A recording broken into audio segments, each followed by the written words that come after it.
Here's a surprising fact.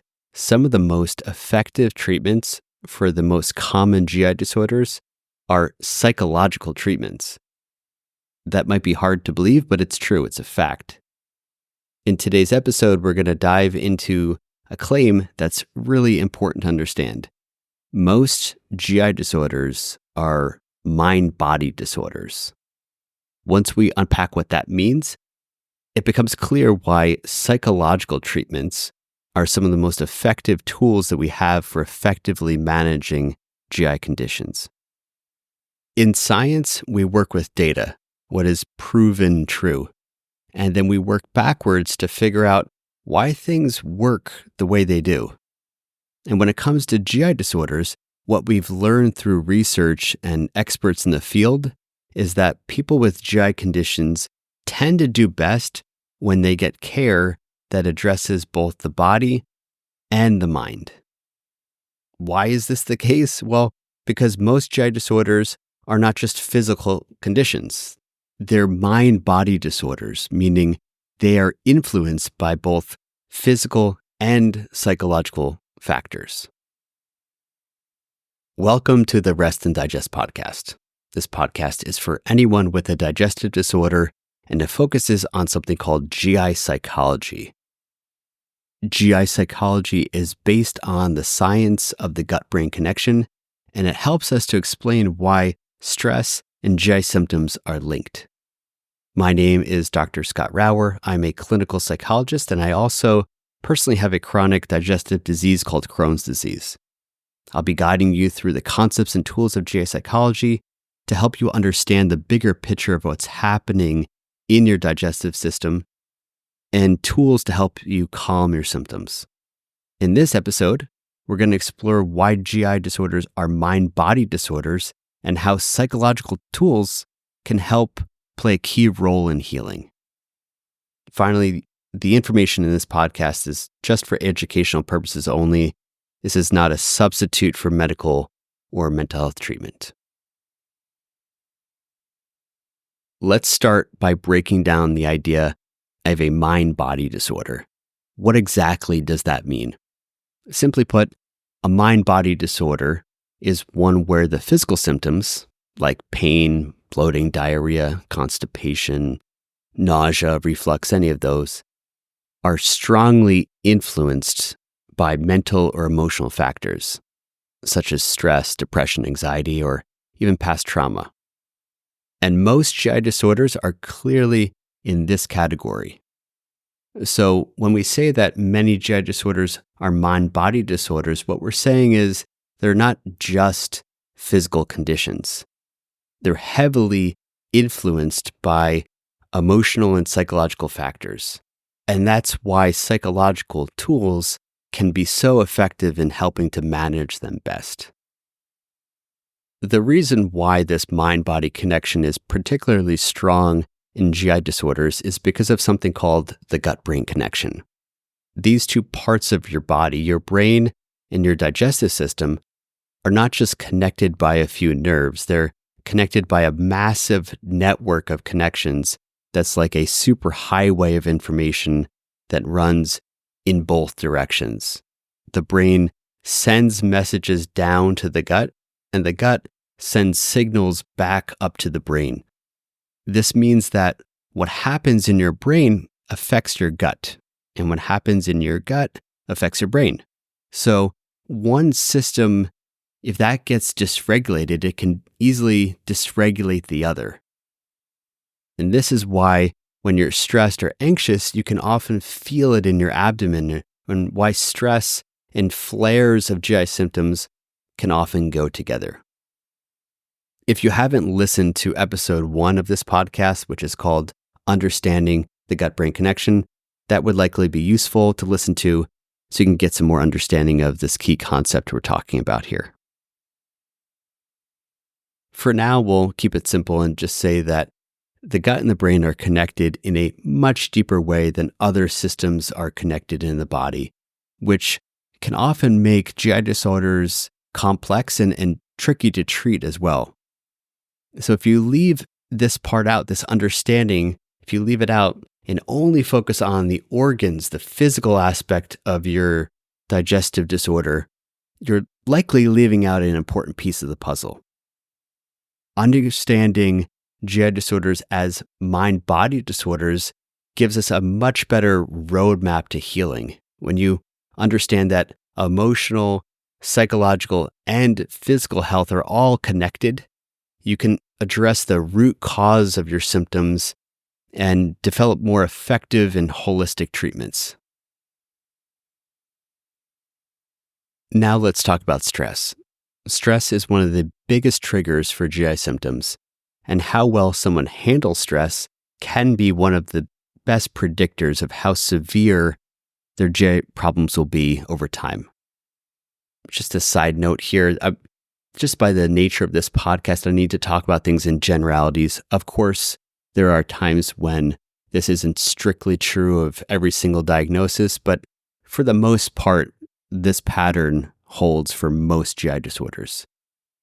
And so chronic stress and dysregulation don't just affect how we feel, they can actually change our brain and our digestive organs themselves. Research has shown that stress can lead to long-term changes in both the brain and digestive organs that make them both more sensitive to future stress and also more reactive to physical symptoms. So it's common that people can fall into what's called the GI stress cycle. One part of the cycle is that stress can trigger or worsen GI symptoms like nausea, diarrhea, abdominal pain, reflux, any of these. And the other part of the cycle is that getting these types of symptoms can create more stress themselves, which then creates more symptoms, which creates more stress, and on it goes. It's a vicious cycle that feeds on itself, spiraling downward. Before we move on to solutions and tools, I'd like to make a side note here about the role of trauma in GI disorders. There's a popular book on trauma called The Body Keeps the Score. What's detailed in this book and in lots of research is that there's a strong correlation between trauma and health conditions. And GI disorders are some of the most common of the health issues that are linked to trauma. So if this applies to you, this is likely a topic that's worth doing some digging or exploring on, and I'll plan to revisit this in a future episode. Turning now to options for healing. If the unfortunate fact is that stress and emotional dysregulation can negatively affect your digestive system, well, then the positive opportunity here is that you can actively use psychological tools to calm and regulate your mind, and in turn, calm and regulate your digestive system. There are 3 main treatments that research has identified so far as being effective. So in order to keep this episode brief, I'm just going to note them here, and in future episodes, I can explain them more in depth. And you can also read about them, if you'd like, on the website restanddigest.org. The first treatment is called GI-focused cognitive behavioral therapy, or that is a mouthful, isn't it? Or for short, you can say GI-focused CBT. And the gist of this therapy is that it helps you to become aware of your automatic thoughts about stress and your automatic thinking about GI symptoms. And this is helpful because when you do this, and you start to see this in your own experience, you can start to see just how those thoughts influence your emotions. And they also, interestingly, start to realize and see firsthand how those thoughts change the way you experience your symptoms, the physical symptoms of your GI disorder themselves. And this approach is especially helpful for managing stress, anxiety, and even the pain that is associated with many GI disorders. By shifting the way you think about your symptoms, you can learn how to reduce the stress and also the emotional dysregulation that can make them worse. The second treatment is called gut-directed hypnotherapy, If hypnotherapy sounds a little too wacky to be true, well, I can say that for myself, I was skeptical when I first read about this, but I can confirm this is a legit form of medical hypnotherapy that's research supported and accepted by mainstream medicine as being effective. Gut-directed hypnotherapy helps you enter into a relaxed, focused state where you can work directly with your gut-brain connection. And it's been shown to be significantly helpful in reducing the symptoms of IBS and other GI disorders by calming the gut's nervous system and to be able to be helpful in reducing sensitivity to pain. The final treatment is mindfulness meditation. Mindfulness practices teach you how to be present in the moment-to-moment experience of your life and how to get less caught up in all the anxious thoughts about the stress of life or anxious thoughts about your symptoms. Research has shown that when people learn and practice mindfulness meditation at a high enough dose, meaning frequently enough for a long enough period of time, they can benefit significantly. Again, you can read more and get guidance on how to find these treatments for yourself at the website restanddigest.org. So lastly, let's talk about relaxation techniques, especially something called diaphragmatic breathing. All of the three mind-body treatments and tools I just noted have something in common. They all include guiding people to relax and stay in that relaxed place for a long enough period of time so that their body has a chance to activate what's called the rest and digest response. This is where the body can heal and regulate. Diaphragmatic breathing is both one of the most simple and effective ways that we know of how to do this.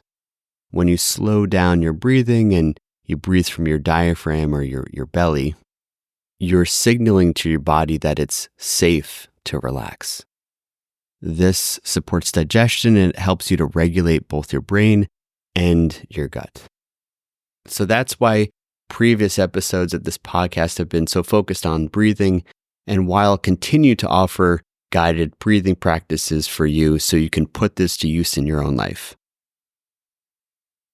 To wrap things up, since most GI disorders are mind-body disorders, then it's only logical that they need mind-body solutions. Focusing on just the physical symptoms through dietary changes or through medication can be essential, but often it's not enough. For many of us to truly heal, we need to address the emotional and psychological side as well. By integrating treatments that focus on calming the mind, reducing stress, and supporting the gut-brain connection, you're giving your body the best chance to recover, to manage, to find balance. The fact is that the mind and the body are deeply intertwined, and the more that you attend to both sides, the better your overall health will be.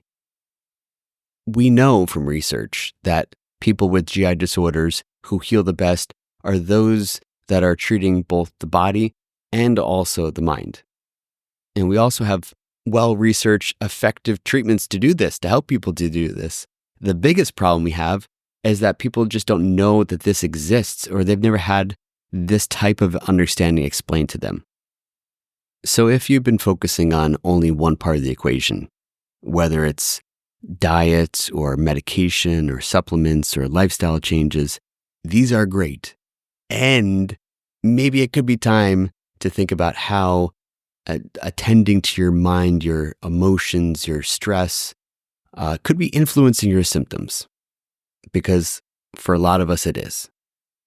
And there are tools out there, and I hope you take the time to explore more of what might be helpful for you in that area.